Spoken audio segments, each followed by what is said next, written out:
Què va passar amb tot això?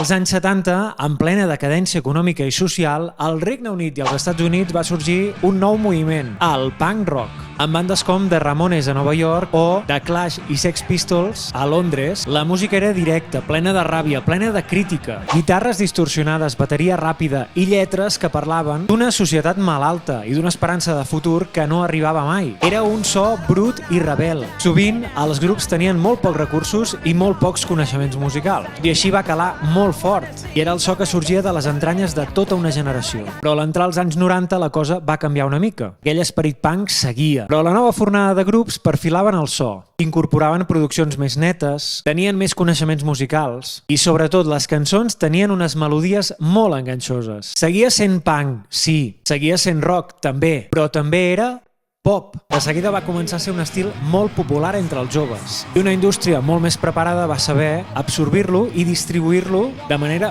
molt professional. Canals com la MTV van fer arribar aquest so a tot el món i de seguida va tenir una molt bona acceptació. Ja no només era un estil de música, es va convertir en una manera d'entendre la vida. Els pantalons amples, les gorres, l'estètica skater es va apoderar de milers i milions de joves. I no paraven de sortir nous grups com NoFX, Lagwagon, Blink-182, Green Day, la majoria procedien de Califòrnia, però de seguida es va escampar per tot el món. Van tenir uns anys de molt èxit, però al final, com passa amb tot, la flama es va anar apagant a poc. I un dia, el que era pop-punk va deixar de ser punk per ser només pop. I sí, actualment encara queda alguna cosa de tot allò, però jo crec que és una cosa ja totalment residual. Ara, quan sona aquella cançó que cantaves a ple pulmó sense saber què deia la lletra, et ve al cap aquella colla d'amics, aquell estiu a la platja, aquelles tardes a l'skatepark practicant un oli que no va sortir mai. I tu què?